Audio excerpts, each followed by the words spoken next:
குலதெய்வமே சரணம், குலதெய்வமே துணை. இந்த இன்றைய பயிற்சி வகுப்பு நாங்கள் சில விடயங்களை முகநூல் வாயிலாகவோ அல்லது இன்டர்நெட் வாயிலாகவோ அறிந்திருந்தாலும் கூட ஐயா இன்றைக்கு அவ்வளவத்தையும் தொகுத்து சுருக்கி ஒரு 4 மணித்தியால நேரத்தில் எங்களுக்கு தந்திருக்கின்றார். எங்களால் எது செய்யலாம் என்று நான் நினைக்கின்றேன். நாங்கள் இப்போ நான் குறிப்பாக என்னை சொல்லுகின்றேன்.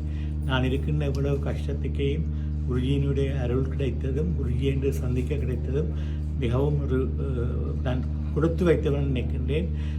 அது மட்டுமில்லை, எல்லோருடைய அனுபவங்களும் அப்படியே தான் இருக்கும். அந்த வகையிலே குருஜிக்கு மீண்டும் என்னுடைய நன்றிகளையும் அன்பையும் தெரிவித்துக் கொண்டு வருகின்ற மார்ச் மாதம் அளவில் அடுத்த வகுப்பிலும் நாங்கள் எல்லோரும் கலந்து கொண்டு இதை நாங்கள் டெவலப் பண்ணி எங்களையும் மேன்மேலும் உயர்த்த வேண்டும் என ஐயா சொன்ன.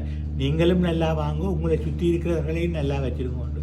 அந்த வகையிலே குருஜிக்கு மீண்டும் என்னுடைய பணிவன்பான வணக்கங்களை குறித்துள்ளேன். நன்றி.